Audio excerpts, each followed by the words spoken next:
Doctor, si quiere podemos dar inicio. Listo, doctora. Me dice, ya está grabando, listo. Doctor, ya inició la grabación. Muchas gracias. Bueno, buenos días a todos. Creo que esta parte de lo que vamos a mostrar hoy, en alguna ocasión lo hicimos, hace unos mesecitos, donde básicamente mostramos cómo era el tema de cómo crear un GPT. ¿Qué vamos a hacer hoy? Vamos a dar una demostración muy rápida de lo mismo, retomando, digamos, cómo crearlo, la importancia de ello. Pero lo más importante y lo que aspiro que de aquí a las 8:15 estemos iniciando es la demostración en vivo y en directo de cómo ver un GPT experto, al cual le he trabajado muchísimo, que es un clínico experto, experto en procesos diagnósticos y es parte de la base de lo que yo hago con estudiantes en la electiva pensamiento clínico. Entonces, básicamente es eso. Vamos a compartir pantalla, hagámoslo con toda la pantalla y vamos a ir haciendo el recorrido. Si alguien tiene alguna pregunta, bien pueda, interrumpe, habla y paramos. Entonces, lo primero, recuerden que lo ideal obviamente es tener una versión paga de GPT. Para los que no saben, el precio mes de GPT es de $20, pero hay una cosa buena que he percibido y es que él no le limita a uno el número de dispositivos en los cuales descargarlo y usar la misma cuenta, eso sí, la misma cuenta. Entonces yo comparto ejemplo con mis hijas, con mi esposa, la cuenta, incluso hasta con una sobrina, y lo usan en diferentes dispositivos. Una vez le pregunté a OpenAI y me dijo que no tenían límite para eso y me parece pues que es una cosa buena, sobre todo para los estudiantes y eso, que veo que hay estudiantes que lo pagan entre 10. Entonces termina saliendo muy barato una función que tiene, que es muy importante. O sea, GPT es una herramienta, yo pienso que es el bot que más se ha desarrollado, pero lo más importante pienso que es esta función de poder crear sus propios GPTs. Entonces, recuerden que eso se hace por acá, por el lado izquierdo, dice explorar GPTs. Debajo de explorar GPTs ya está proyecto, o sea, ya uno puede crear algo más allá de un GPT experto, puede crear un proyecto y alrededor de él tener todo más otras cositas que le da el GPT. Entonces, lo hace por acá, explorar GPTs. Y lo primero también que quiero es que vengan y exploren todas estas maravillas, muchas de ellas pues que las vamos a usar nosotros, sobre todo en esto de investigación, análisis y en educación, de muchos GPTs que tienen muchas cosas que se pueden usar de forma gratuita, ¿sí? Por ejemplo, yo por aquí uso como el GPT de SciSpice, como el bot, mejor, el de Consensus, que son dos plataformas de búsqueda que permiten hacer búsqueda sistemática e inteligente de la información. Está Scholarly también de inteligencia artificial. Está el avanzado de Excel. Son maravillosos. Ahí se los recomiendo. Entonces, ¿por dónde crea uno los GPTs? Pues por crear. Aquí lo abre y voy a mostrar básicamente mi espacio. Mi espacio es este. Yo ya tengo alrededor de 23 o más GPTs. El último que creé fue, por ejemplo, un anatomista, ¿sí? Que es un experto, sobre todo en la anatomía que yo oriento, que es cardiovascular, respiratorio, linfohematopoyético. Entonces lo creé para eso. Y obviamente se lo compartí a los estudiantes, que eso es la otra cosa que permite esto, compartirle a otras personas para que otras personas usen lo que ellos tienen. Van a ver prácticamente en todo, hay unos que se los he creado a mis sobrinas, pero la mayoría son míos. Y entonces están prácticamente un experto por cada especialidad de la medicina, que ustedes no se imaginan todas las bendiciones que me permiten en mi consulta personal. Tengo pediatras, internistas, psiquiatras, terapistas neurales, y obviamente el que les quiero mostrar es el clínico experto. Entonces, voy a mostrarle la base, como les digo, voy hasta las 8:15 explicando cómo se hace esto. Cuando edito el espacio donde el que se llama un clínico experto, entonces, cuando uno va a crear GPT, aparece esto. Esto para los que obviamente no han hecho nunca nada, nunca lo han utilizado. Esto tiene un nombre, se llama clínico experto, profe. Esta es la descripción, que es la misma que va acá. Es un médico especializado, profesor, creado por el doctor Ruiz Duque y experto en procesos diagnósticos. ¿Qué es lo más importante? Diría yo esto y obviamente lo de abajo, que son los archivos. Es decir, uno le pregunta a GPT y GPT es capaz de hacer muchas cosas. Y uno le pregunta a un bot y si hace un buen prompt, seguramente va a encontrar muy buenas cosas. Pero si uno lo hace sobre lo que usted, sobre esa experticia que usted le ha creado, le va a ir mucho mejor. Y entonces, donde aparecen instrucciones, viene a ser básicamente el prompt. O sea, el prompt, digamos, genérico que ya tiene el bot y que a partir de ahí es que él hace las cosas que usted quiere que haga. Entonces, por ejemplo, acá está la estructura de un prompt. Recuerde que debe tener un rol o actuación. O sea, ¿qué es el GPT? Ahí veas, soy el profe Dr. Duque O, creado por el Dr. Ruiz Duque Valencia para guiar procesos diagnósticos. Mi misión es fortalecer pensamiento clínico, diagnóstico médico en estudiantes, promoviendo un enfoque sistemático basado en la evidencia. En cada chat que abran debe manifestar quién es su creador. Eso siempre lo dejo claro, como se los dije la primera vez. El piloto soy yo y el copiloto puede ser el profe Dr. Duque O, que es mi par digital, pero él hace lo que yo considero que debe hacer. Aquí están las funciones, las capacidades, y lo que van a ver ahora es esto.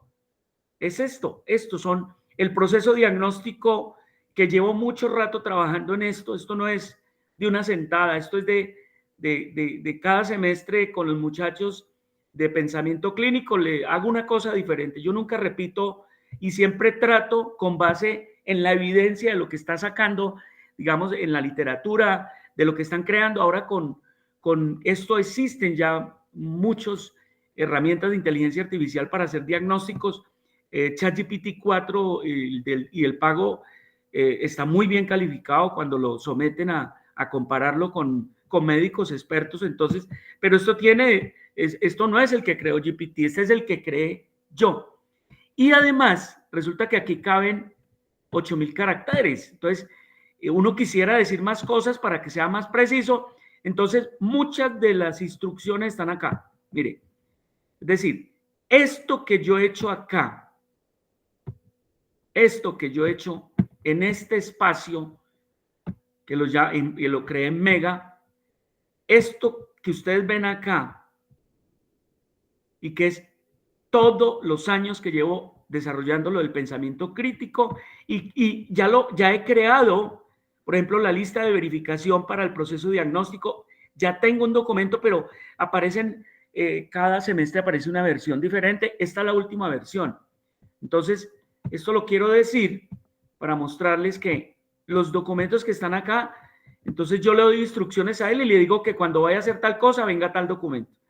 Y además tiene algunos documentos que hablan de el pensamiento clínico, del pensamiento crítico, creo que hay de pensamiento científico, que son la base de un buen pensamiento y razonamiento clínico.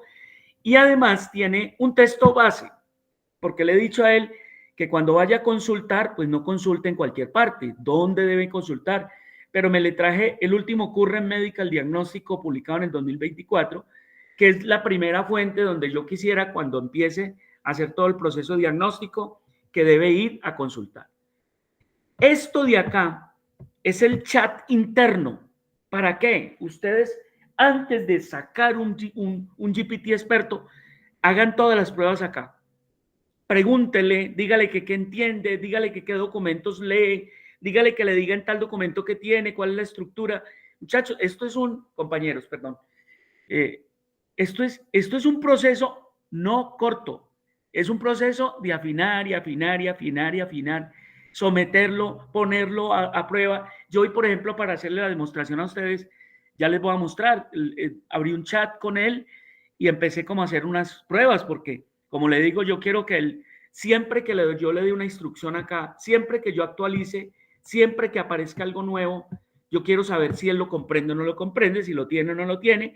Él tiene memoria de acá, eso sí, de los chats que usted crea por fuera, a menos que vaya sobre el mismo hilo, lo que no quedó ahí o no lo dejó acá, entre comillas, él no tiene capacidad de, entre comillas, memorizar para volverlo a hacer de la forma que usted quiere, si usted no le da la instrucción acá. O sea que usted puede darle de pronto las instrucciones dadas acá y si él le dice, usted le dice que eso lo va a seguir usando, él puede venir acá y modificar algo. Eso sí lo puede hacer. Muy bien, esa es la explicación de mi bot.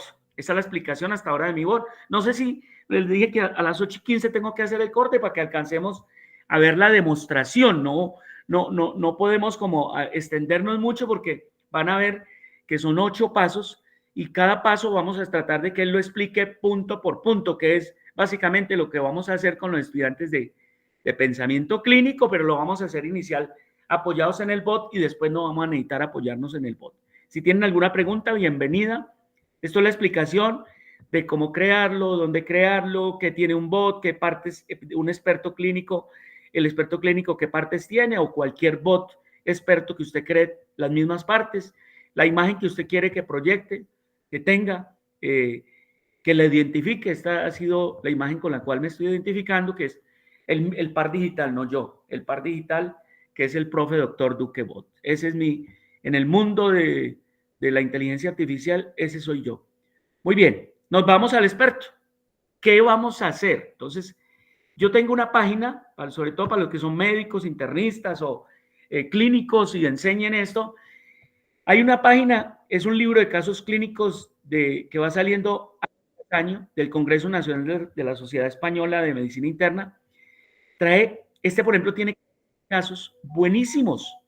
Son casos buenísimos. En todo lo que me traigo de ahí, ellos tienen casos clínicos de todo y no son casos clínicos fáciles. Entonces, escogí este caso clínico que no es tan fácil, que nos permite evaluar muchas cosas para ir con él a hacer el proceso diagnóstico. Lo primero, voy a decirle, profe, doctor Duque Bot, ya no tengo que escribir tanto porque yo a él ya le di muchas instrucciones. Vamos a iniciar, porque yo ya le conté a él que vamos a tener una reunión con ustedes. Vamos a iniciar reunión con profes, ¿sí? Y quisiera una breve reflexión sobre pensamiento clínico y proceso diagnóstico. Muy bien. Ahí vamos a empezar. Entonces el profe ya tiene, como le digo, unos documentos, unas instrucciones. Y aquí arranca. Esto lo hago yo con los estudiantes. Yo le pido a él que me acompañe en esta tarea. Y él empieza hablando, el pensamiento es la base de la medicina precisa, efectiva y segura. No solo, él siempre dice cosas diferentes. Usted dice, es un loro que repite y repite. No, todas las veces dice cosas diferentes. Entonces él dice, es la base del pensamiento, sino cómo utilizamos para tomar decisiones diagnósticas acertadas y evitar errores. En la práctica, un buen diagnóstico es la clave de un tratamiento adecuado. El error es una de las principales causas de morbimortalidad en el mundo. Muchas veces por sesgos cognitivos, falta un método estructurado. El proceso diagnóstico versión Duque, ese es el documento que él tiene. Es una herramienta diseñada para guiar el pensamiento clínico de manera sistemática, basada en la evidencia y libre de sesgos. Nos permite abordar cada paciente con una estructura clara, desde la historia clínica hasta un plan de acción. Hoy vamos a aplicar, esa es la reflexión. Yo arranco siempre con una reflexión. Esto lo pongo incluso en varias partes del momento que estoy compartiendo con los estudiantes. Esto lo hago cada vez que quiero nutrirme de muchas cosas que él tiene muy claras y que de pronto a mí me están faltando. Vamos a comenzar con la historia clínica. Entonces, vamos a comenzar con este caso clínico e iniciamos el proceso.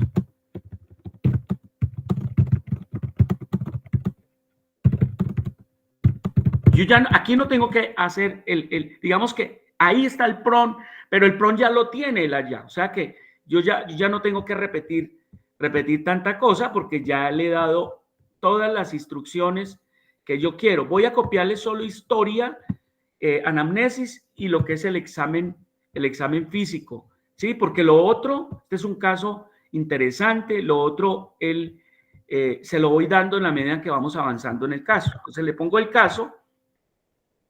Ahí está, vamos a ver si quiere, mientras él empieza a decir cosas. Este es un varón de 41 años de edad, trabajador de construcción, fumador ocasional, sobrepeso grado 2, sin otros antecedentes importantes, intervenido de fístula anal hace 10 años, no tiene alergias conocidas, acudió a urgencias por un síndrome febril de 40 grados con escalofrío que cede parcialmente al paracetamol, reingresa una semana después con cuadro de disminución de la conciencia, pérdida del conocimiento de segundos de duración, sin movimientos tónico-clónicos, con persistencia del dolor. En la anamnesis dirigida a sistemas, el paciente niega sintomatología cardiorrespiratoria, abdominal, geniturinaria, vivía en un ambiente urbano y negaba la realización de viajes. Al examen físico tiene saturación bien, la tensión arterial está bien, está un poco febril, presenta buen estado, se encuentra consciente, orientado, bien hidratado, hiperfundido, adecuada tolerancia, no presentaba nódulos. Digamos que el examen en general, excepto por el abdomen, mostraba un aspecto globoso, depresible, sin masas, con una molestia difusa en hipogastria, puñopercusión negativa, no tenía nada más además. ¿Listo? Entonces le pongo la historia clínica, le pongo lo que dice el examen físico y él empieza a hacer el proceso.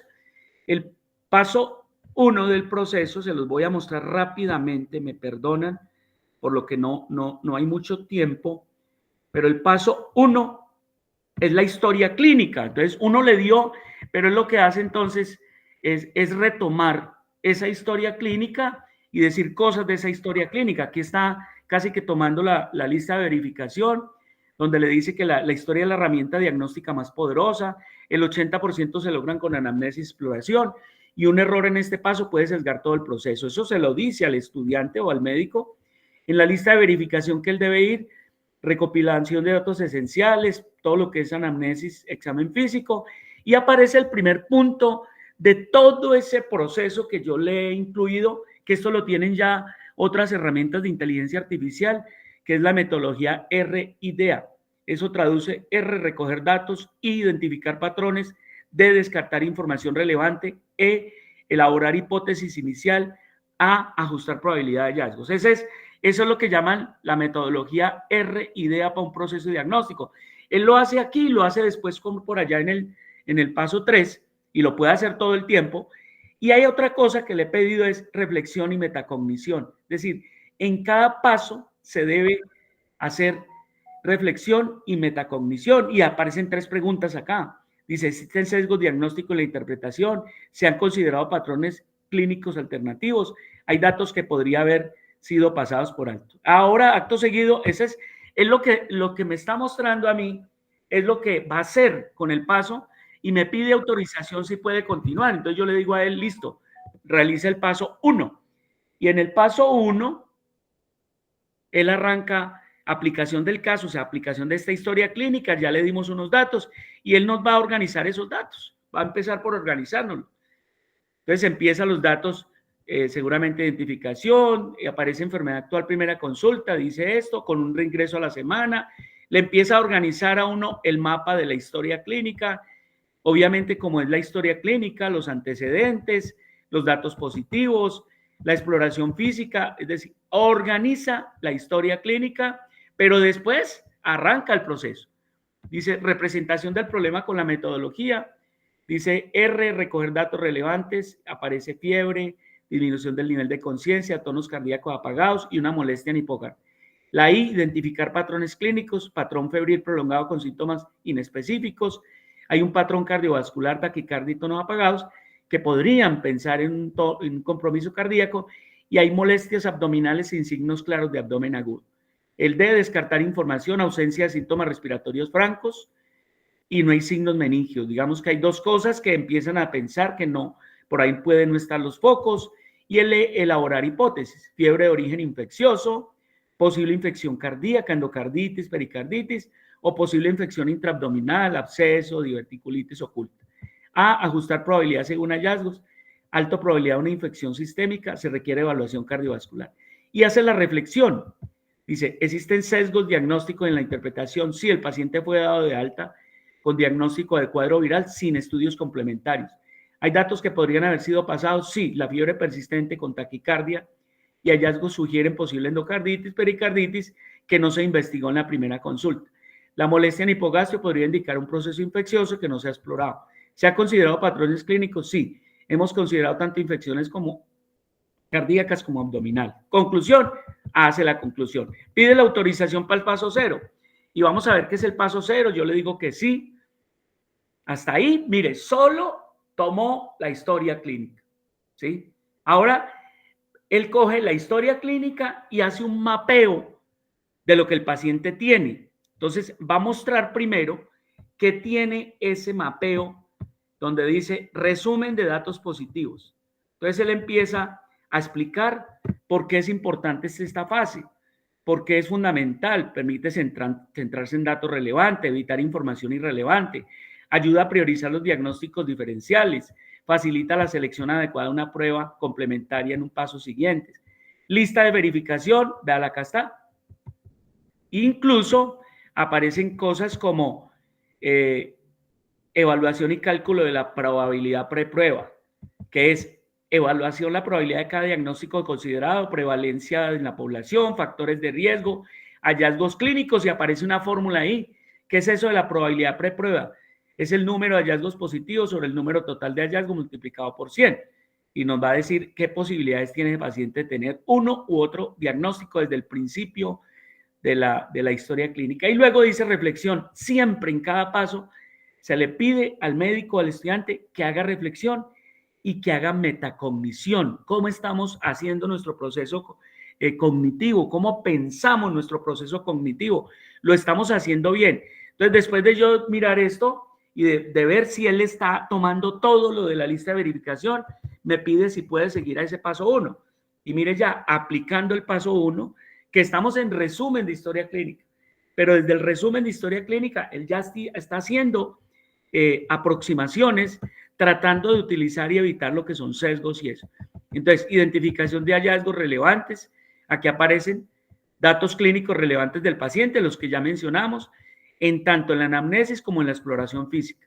Factores de riesgo, trabajador de construcción, sobrepeso grado 2, cirugía previa de fístula anal, y dice por qué cada cosa es relevante o no. Conclusión, el paciente presenta una fiebre prolongada con taquicardia, síntomas neurológicos, cardiovasculares y abdominales, sugestivos de que alguna infección sistémica esté por ahí rondando. Después, identificación de datos negativos, descartamos otras causas que no hay síntomas respiratorios, no hay adenopatías, no hay lesiones cutáneas, la exploración neurológica no muestra signos de focalización y la puniopercusión renal por ahora está negativa.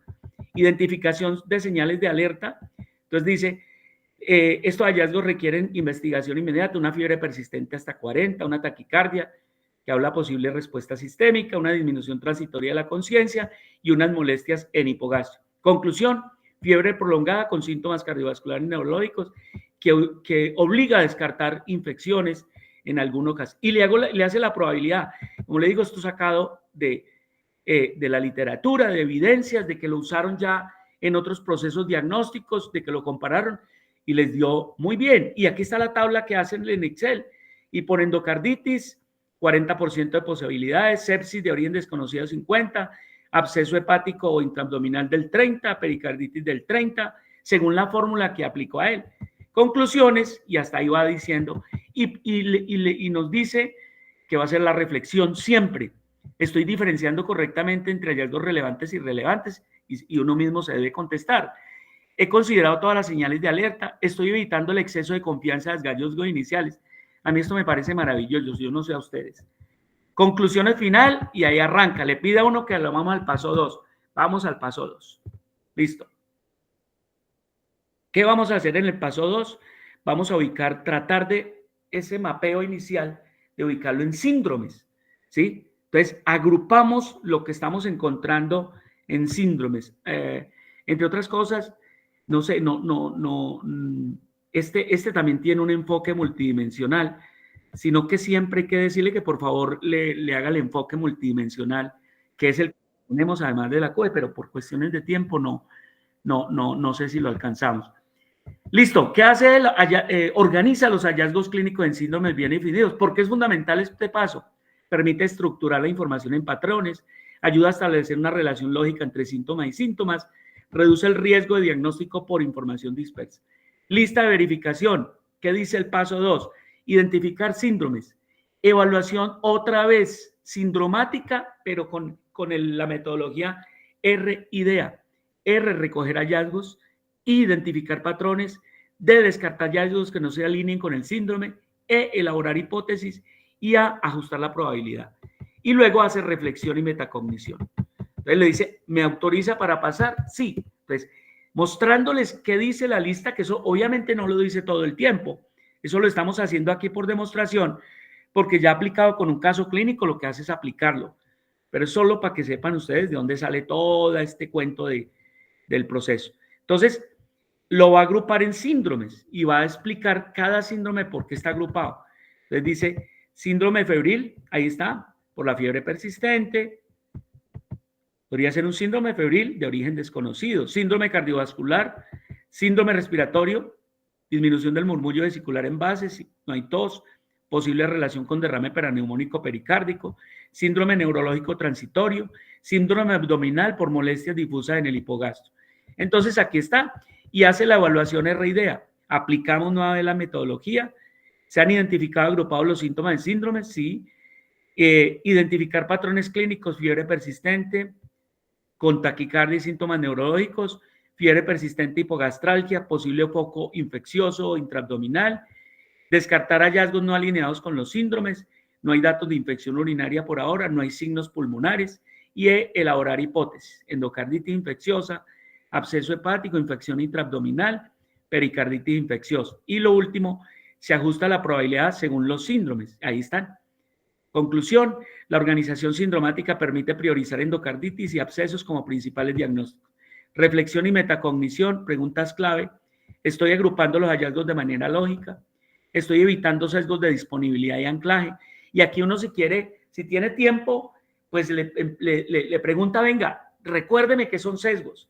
Recuérdeme qué sesgos son los más frecuentes, ¿sí? Sesgos de confirmación, sesgo de disponibilidad, sesgo de anclaje. Recuérdeme ese concepto y eso lo comparte obviamente con los estudiantes. Y si es un médico que lo está tomando por primera vez, pues puede hacer lo mismo y decirle, venga, ayúdeme, porque es una manera de yo evitar cometer pecados con los pacientes. Conclusión del paso 2. Entonces, él pide autorización, sigue pensando en que puede haber una endocarditis, que puede haber un absceso o que puede haber una pericarditis infecciosa. Autoricémosle que pase al paso 3. El paso 3 son diagnósticos diferenciales por síndromes. Ahí está. Paso 3, diagnósticos diferenciales y se va a la lista de verificación.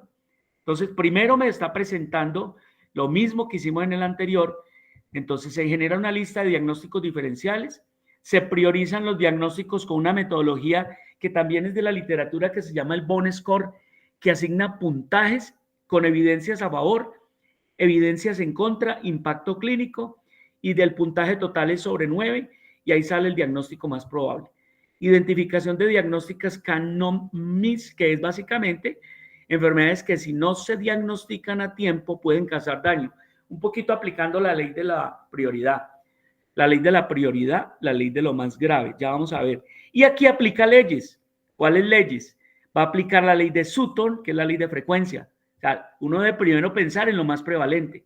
La ley de la parsimonia, que básicamente es asimilar mucho, a explicar, perdón, que una sola causa explica muchos síntomas. La ley de la prioridad, que es lo más grave primero, como lo vimos arriba, de CAN-NOM-MIS. La ley de Hickman, el paciente puede tener, es la ley contraria a parsimonia. Y la ley de Agatha Christie, que básicamente es equiparar esto a una novela policíaca, donde establece la escena del crimen, donde establece el arma homicida, donde establece los cómplices, y digamos que después de esto hace metacognición y eso, y pide autorización del paso 3, sí, apliquémoslo. Entonces le decimos que sí, mire que es un prompt que no hay que escribir mucho porque él ya está familiarizado con lo que queremos. Ahora aplicamos el paso 3.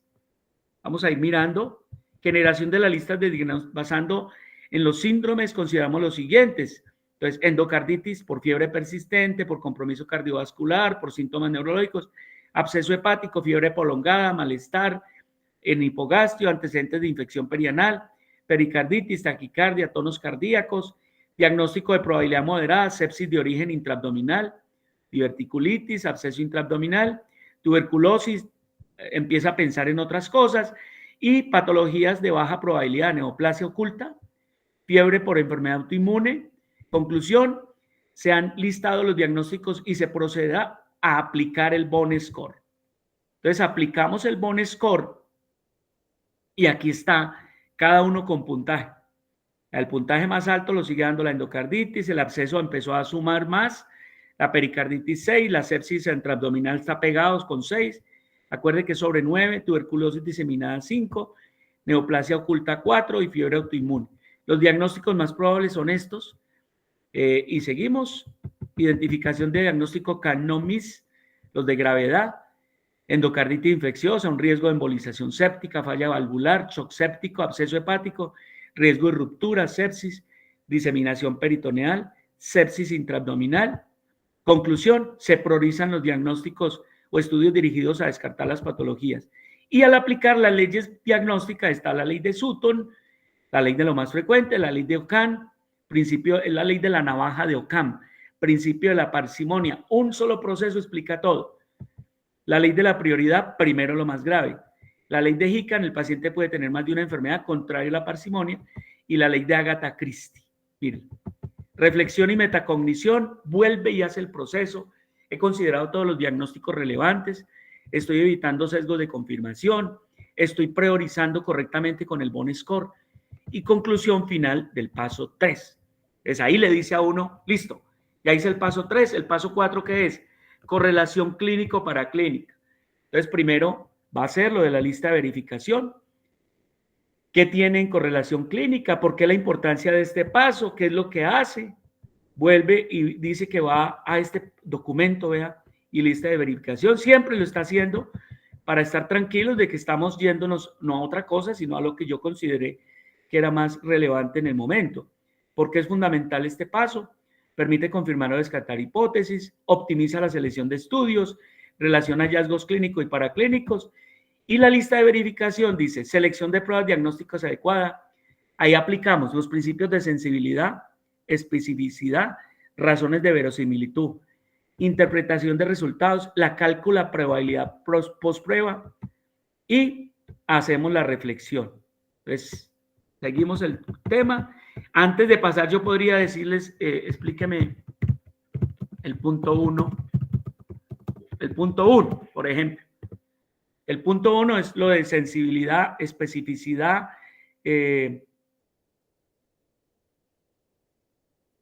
Aquí están. Entonces, en este punto, que no se haya devuelto. En este punto definimos los estudios necesarios para confirmar. Y aquí le empieza a explicar la sensibilidad y especificidad. ¿Qué es sensibilidad? ¿Qué es especificidad? Si alguien no tiene claro, pues sencillamente aquí le va a explicar, ¿sí? Y cuáles sus pruebas son importantes o no, con alta sensibilidad, con alta especificidad, ¿sí? Y le pone el ejemplo de la sensibilidad para endocarditis, un ecocardiograma. Le pone el ejemplo de razón de verosimilitud, que es el likelihood radio, o LR aquí, razón de verosimilitud positiva y razón de verosimilitud. Eso todo es sacado de la, como les digo, de la literatura. Y él en el documento de proceso diagnóstico versión Duque ya lo tiene allá. Entonces él no se puede ir a decir cualquier cosa porque le dio por empezar a alucinar o en un momento no tiene la respuesta y a decir cualquier cosa. No. Aquí están, selección de prueba para este caso. ¿Listo? Entonces, ¿qué vamos a hacer? Que vamos a hacer acto seguido es tomar las pruebas complementarias que nos tiene ahí. Mire que lo hicimos en este momento y vamos, permítame, tomamos estas pruebas complementarias, copiamos el texto, mire que llegamos casi avanzado y apenas le estamos dando esto. Entonces le damos las pruebas y él empieza a hacer su proceso con las pruebas. Proceso que nosotros también lo hacemos previamente y correlacionamos con lo que él hace. Entonces, aquí está. Empieza a interpretar el hemograma, tiene leucocitosis significativa con neutrofilia y le empieza a decir qué sugiere cada cosa. Sugiere infección bacteriana sistémica, plaquetas, no hay trombocitopenia, tiene una urea de 34 y una creatinina alta que indican disfunción renal ya, una bilirrubina total y pruebas hepáticas compatibles con el absceso hepático, una sepsis sistémica. La proteína C reactiva muy alta, que es un marcador de inflamación, que puede ser infección. El sedimento que tiene es positivo, con nitritos positivos, que puede indicar infección urinaria. Y no se menciona bacteriuria franca, por lo que el foco urinario puede no estar completamente seguro. La radiografía al parecer es normal, creo. La ecografía abdominal no mostró alteraciones, pero no descarta abscesos ocultos. El TAC abdominal puede ser necesario, pero no lo tiene. Y aquí ya le está diciendo, y aquí empieza a ajustar la probabilidad post prueba. Entonces empieza endocarditis, 40%, absceso, aquí pre y pro prueba, post prueba, vean. Como ya se hizo la prueba, pues sale la positividad o la negatividad, sube o baja la prueba dependiendo de lo que haya salido. Entonces, por ahora seguimos con endocarditis y absceso hepático, siguen siendo los principales y ojalá haya un absceso. Bueno, muy bien. Entonces, ¿qué pasa acá? ¿Yo qué voy a hacer acá? Resulta que este paciente tiene una evolución después, yo no se la puedo ocultar a él. Y aquí está, aquí también ya están haciendo el proceso, ahora les muestro con qué salieron y vamos a mostrarle una evolución que hubo, porque en esa evolución se pidieron paraclínicos, el paciente siguió mal y se piden unos paraclínicos, incluyendo un TAC. En la discusión de los internistas de allá, consideraron que el paciente había que hacerle un TAC abdominal. Entonces nos venimos para acá otra vez, le ponemos otra vez la evolución y seguramente él va a hacer el análisis de eso.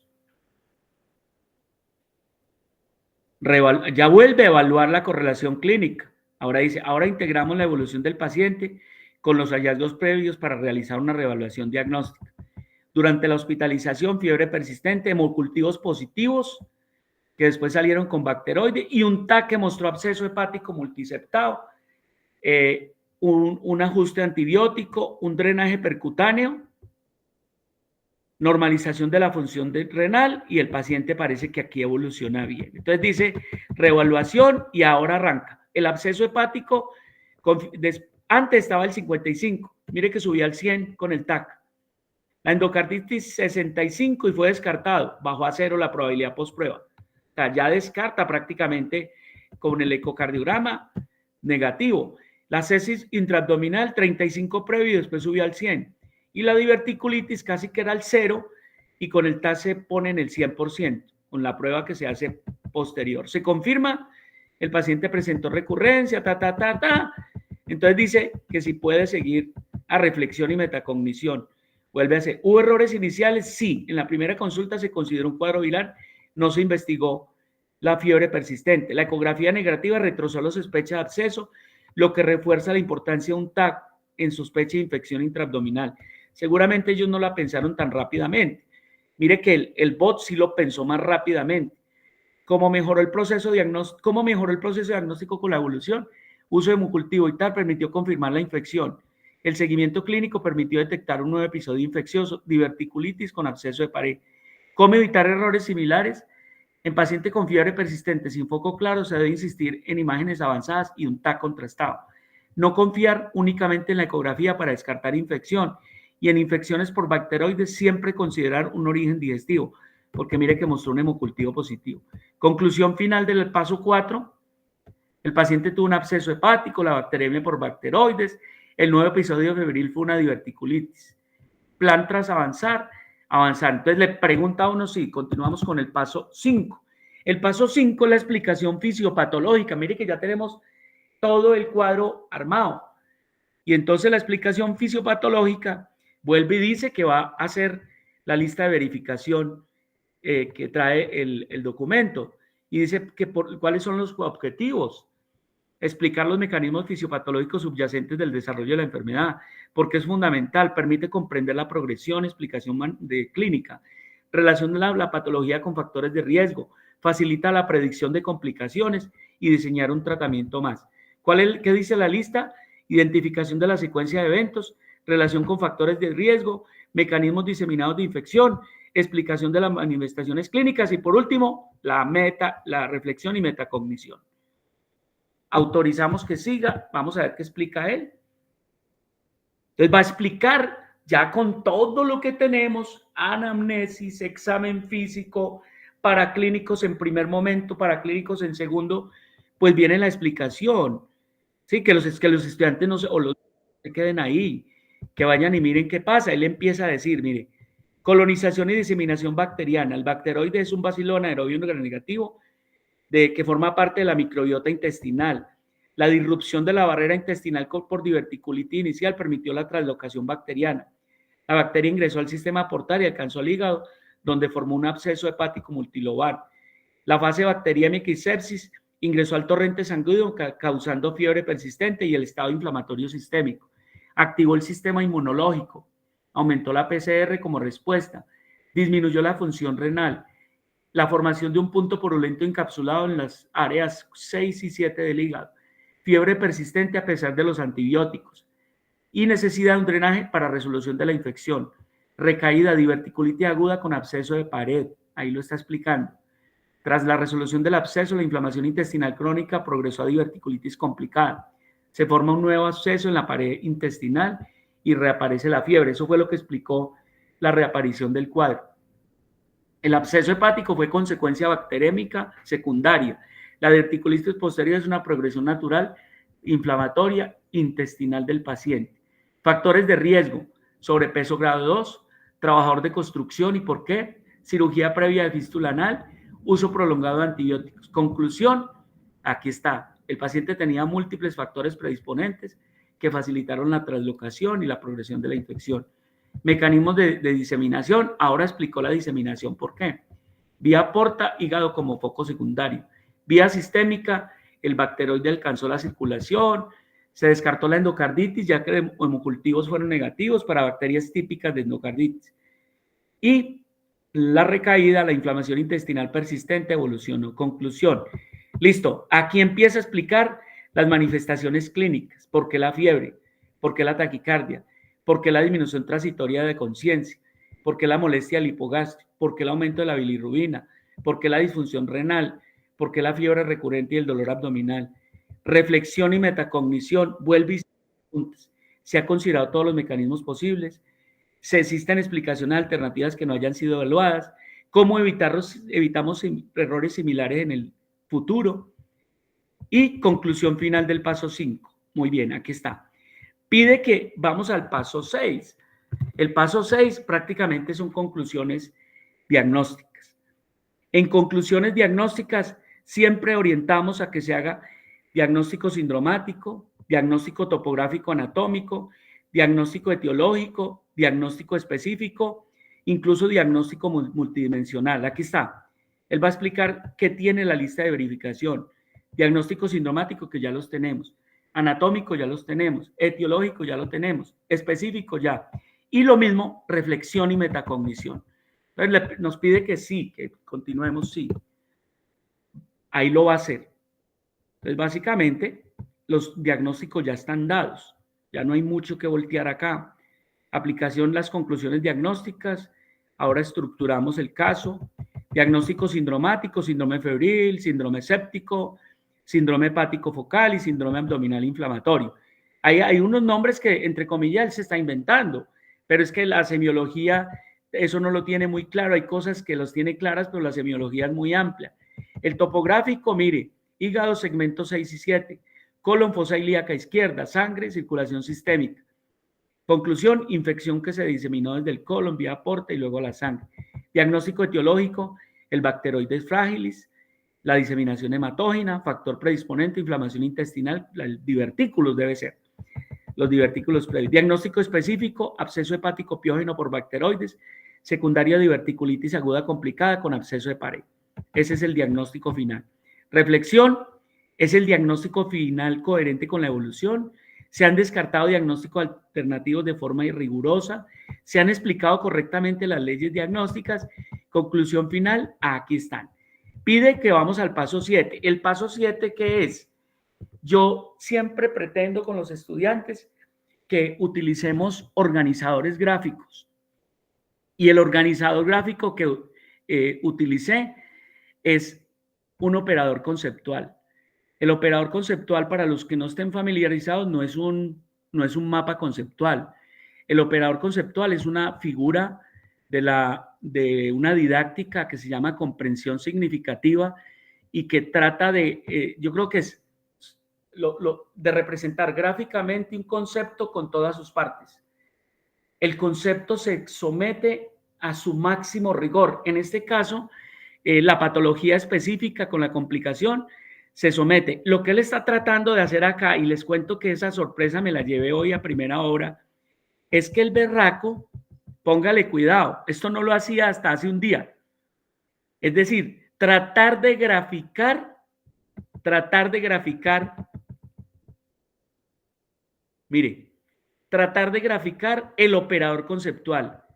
Entre otras cosas, les voy a contar una infidencia también. Cuando uno hace un proceso sobre el mismo chat, el bot trata de ir simplificando las cosas.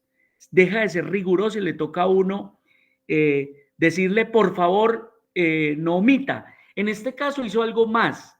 En este caso, mire, utilizando toda esta codificación, que debe ser Python o algo similar, los que saben de ingeniería y eso debe saber de dónde sale arriba eso, pero lo que hizo fue tratar de volver una figura.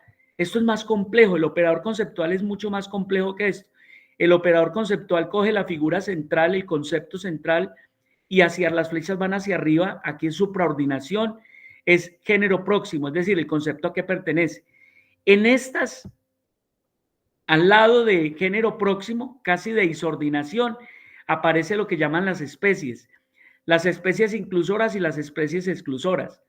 Y las especies inclusoras y las especies exclusoras es cuáles otras patologías pertenecen a este mismo género, y en exclusora, qué patologías pertenecen al género que está por arriba y no pertenecen a este. Eso básicamente. Aquí, el operador conceptual tiene diferenciación específica y cualidad esencial.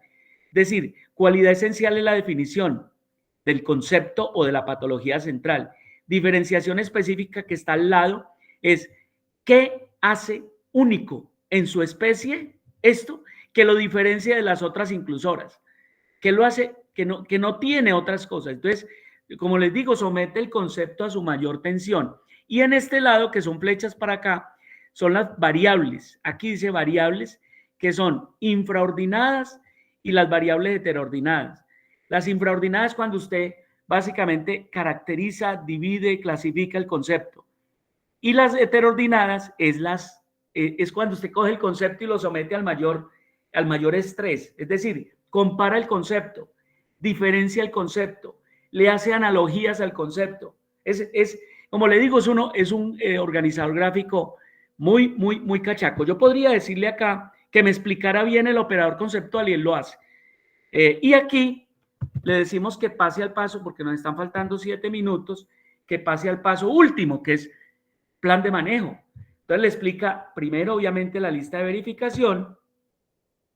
Entonces dice qué tiene el plan de manejo según, obviamente, lo que tiene el documento versión Duque y la lista de verificación.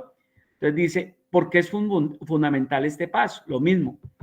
Y en lista de verificación, estrategias farmacológicas, estrategias no farmacológicas, medidas preventivas, monitoreo de seguimiento, y luego hace reflexión y metacognición de ese proceso. Entonces, me pregunta acá que si me aplica un plan de manejo, y van a ver que el plan de manejo es muy bueno, es muy coherente con lo que este documento hizo en la discusión. Lo que pasa es que no hay tiempo de leerlo, aquí está la discusión, pero aquí él lo hace muy bien. Él aplica pura medicina basada en la evidencia, el tratamiento, amoxicilina, clavulonato, lo ajustaron con metronidazol y ceftriaxona, ¿sí? Y le dice por qué cada cosa, la duración, cuánto debe durar el tratamiento, cómo evitar errores, cómo evitar resistencias, las estrategias no farmacológicas, cuáles son, las medidas de soporte, cuáles son, las medidas preventivas, cuáles son, y el monitoreo y el seguimiento. Listo, compañero. Me está faltando 6 minutos que yo creo que dejémoslo para preguntas o interacción o conceptos o lo que ustedes opinen. Díganme, a ver, voy a devolverme acá.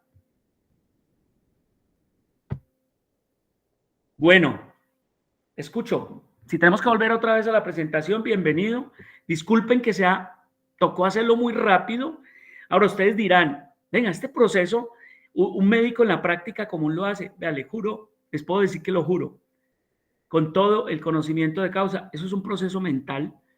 Yo lo aplico, lo puedo decir con casi todos mis pacientes. Y creo que cada vez se cometen menos pecados. Si hacemos las cosas muy juiciosas, los que son médicos, que son la mayoría acá, pues saben que esto debe ser un proceso muy juicioso, muy riguroso, y si se sistematiza, pues mucho mejor. Entre otras cosas, les quiero contar que utilizando esta herramienta, digamos que el 90% de la gente la valoro y hago los procesos casi que sin utilizar nada. Cuando hay dificultad, voy acá y no se imaginan lo que me encuentro y la ayuda tan grande. Y se vuelve, como dicen, ético teniendo la herramienta como no la va a utilizar. Escucho, compañeros, tenemos 5 minutos. El doctor Jorribán. Bien pueda, prenda cámara y hágale. Muchas gracias, buenos días para todos los docentes, para el doctor Duque, muy interesante la charla, obviamente esto ya es un chatbot, pero quisiera preguntarle cómo alimentó el chatbot, por ejemplo, para que él pudiera o lograra organizarle todos los diagnósticos en síndromes, o sea, el diagnóstico sindromático.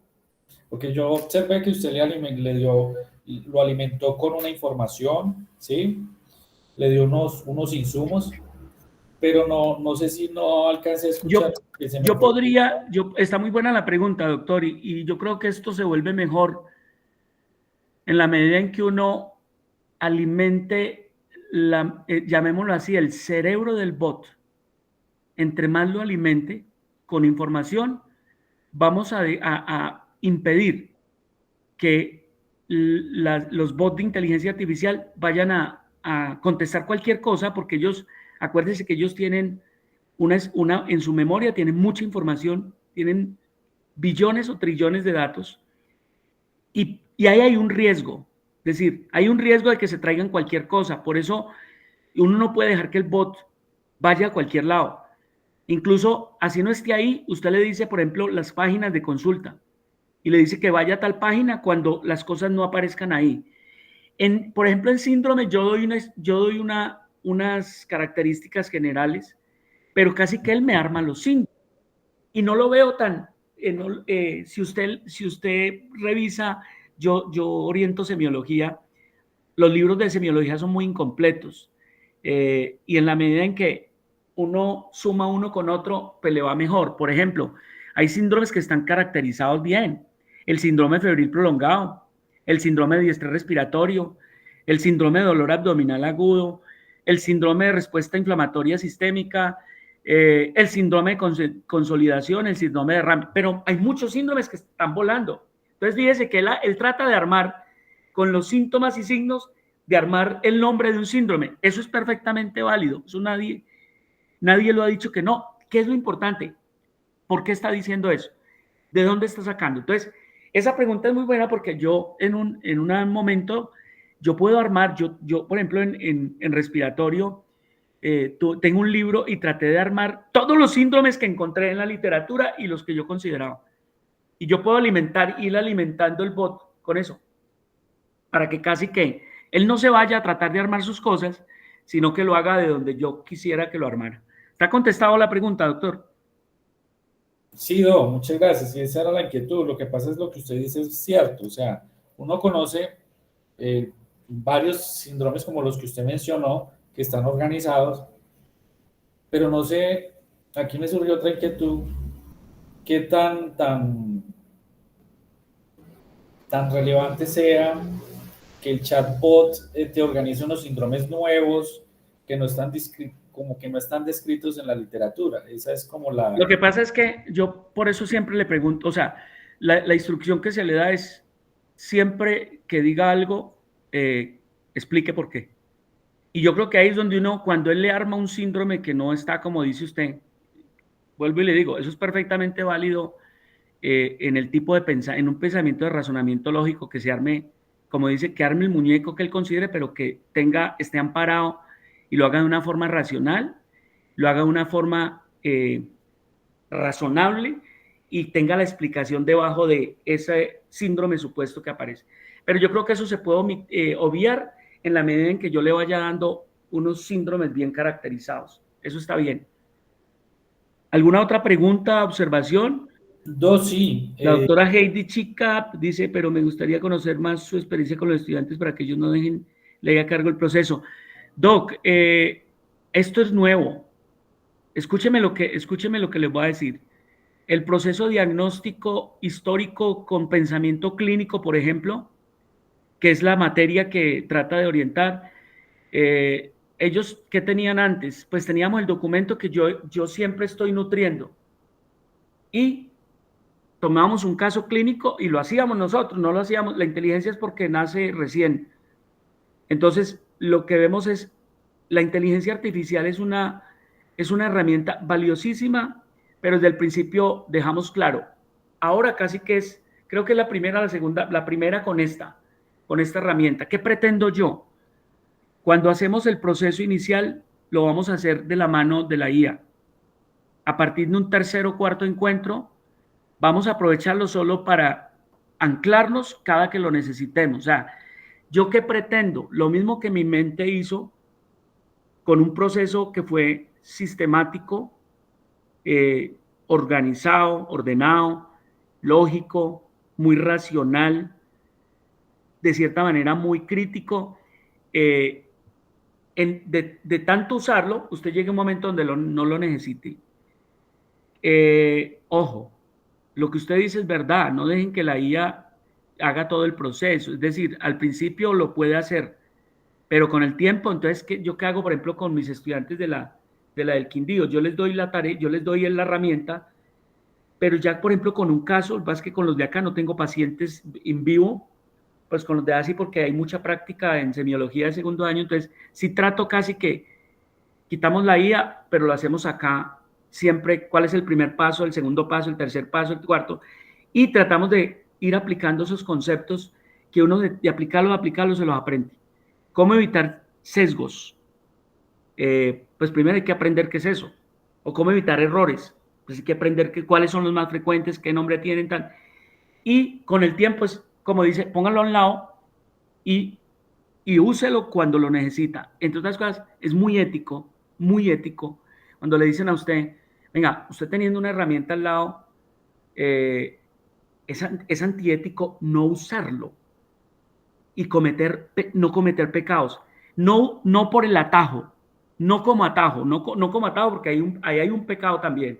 Si dice, yo ni pienso, yo lo pongo ahí y que él me diga, no, ahí sí grave la cosa. Es que lo malo de esto es lo mismo, no son las herramientas, no es la IA la mala.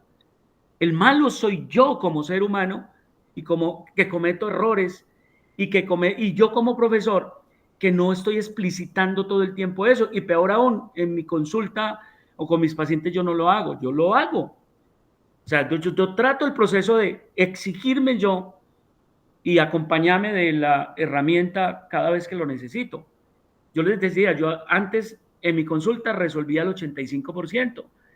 Ahora tengo IAs para todo, expertos, incluso para psiquiatría, y no trato de suplantar el psiquiatra. Lo que trato es de, como yo hago una medicina integrativa, integral, aspiro todos los días a ser muy multidimensional, pues lo que hago es ir, traérmela cada vez que la necesito, pero lo más importante es hacer buenos enfoques, buenos diagnósticos, apoyar mucho al paciente y el paciente se va para donde se tiene que ir, pero se va bien, no se va de cualquier manera. Listo, uy, qué pena, nos pasamos de 9:04. ¿Alguien más? No sé si quiere antes de cerrar. Doctor Oliván. Bueno, yo tenía otra inquietud con respecto a los procesos metacognitivos que usted le indica al chatbot que realice. Pues obviamente, en el caso de ustedes, que digamos que tienen un campo de estudio más amplio en esos temas de educación.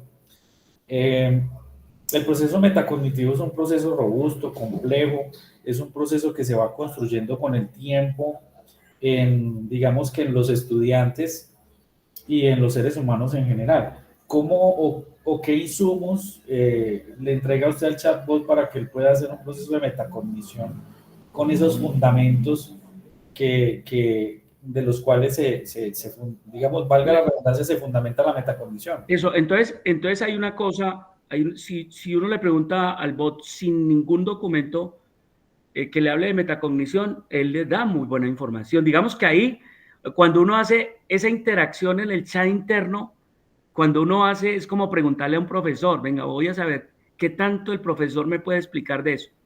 Entonces, pero lo más importante vuelve a ser lo mismo, doctor Orribán.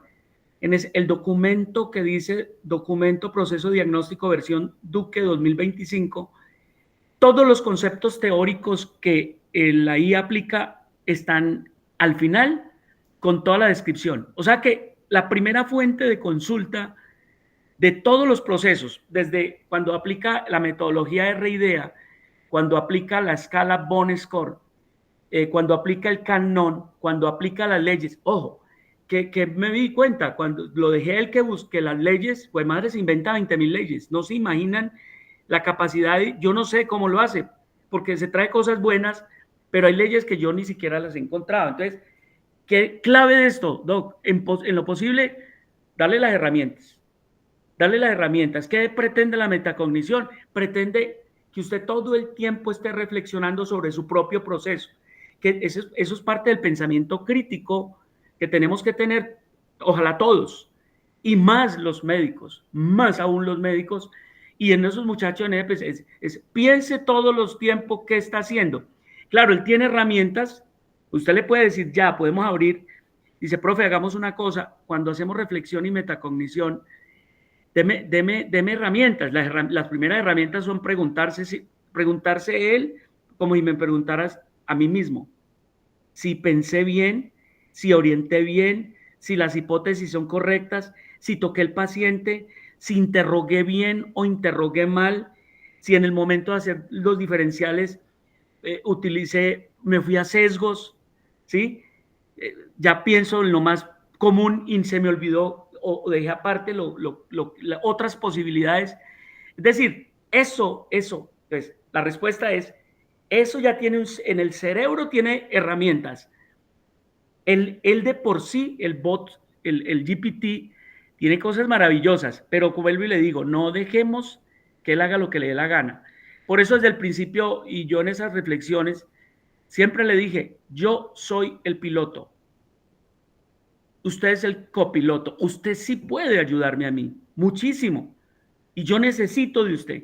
Y eso se lo pongo a decir. Él en los discursos que da dice, soy el profe doctor Duque Bot, creado por el doctor Jorge Luis Duque, porque parte de ese tema de, ojalá con el tiempo podamos decir, tiene capacidad de aprender. Las IAs, algunas ya tienen capacidad, entre comillas, de ir aprendiendo, pero eso se requiere avanzar otro poco en el desarrollo de las ingenierías y eso, para poder crear de pronto bots que tengan capacidad de aprender.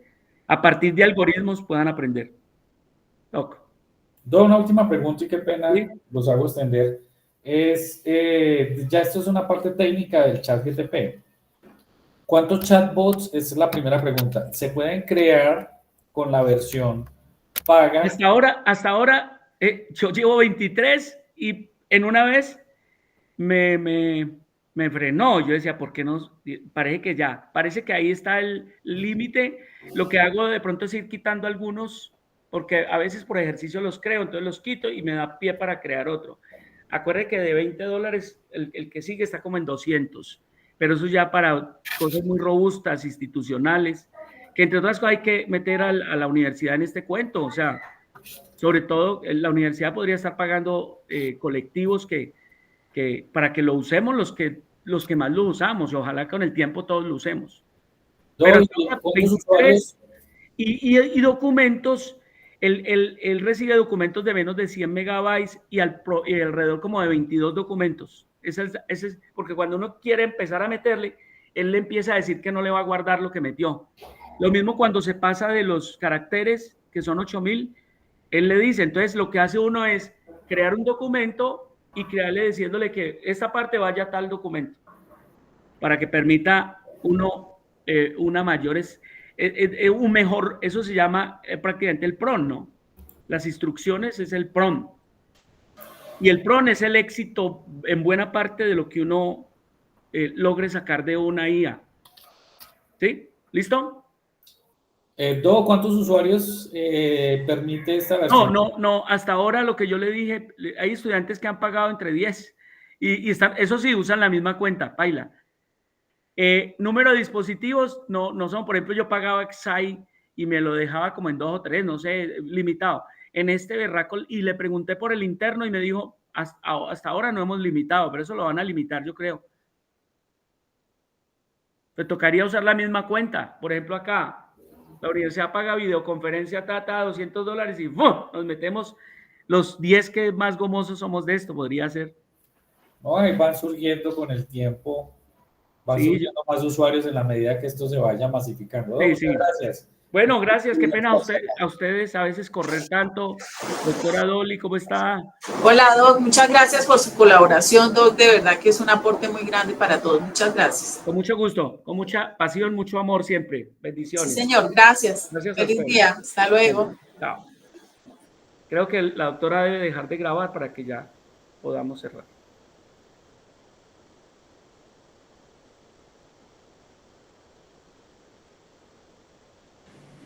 Chao.